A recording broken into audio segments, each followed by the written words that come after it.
Karne ng baboy tumaas din ng 5 piso hanggang 10 piso per kilo. Ha? Talaga? Linggo-linggo? Dito po sa Baclaran Market. Ha? Paano na lang yung ating barbecue?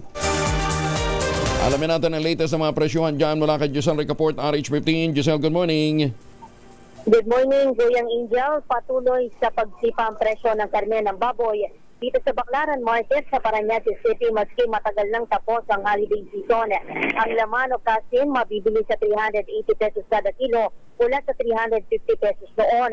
Ang liempo naman tumaas din sa 450 pesos kada kilo mula sa 420 habang ang pork chop 380 kada kilo mula sa 350 pesos noon. Ang ribs naman mabibili sa 340 pesos kada kilo mula sa dating 300, habang ang patas di pa rin sa 340 pesos mula sa dating 300. Ayon sa mga nasa panayam nating retailer, sinasabi sa kanila ng mga dealer na kulang daw yung supply ng baboy, mahal ang feed sa transportasyon kaya mataas din ang presyuhan. Umaangal ang mga retailer na sobrang hina ng benta na kung noon daw 2 buong baboy ang nauubos sila sa isang araw, ngayon ang kalahati, pahirapan pa raw na maubos. Mag-iisang buwan na umano silang abonado sa pagbebenta ng karne ng baboy dahil umiilag na yung mga consumer na gulay na lang daw ang takbuhan sa ngayon. Ito si Giselle Ricaport para sa DZRH na sa Pilipinas, una sa Pilipino.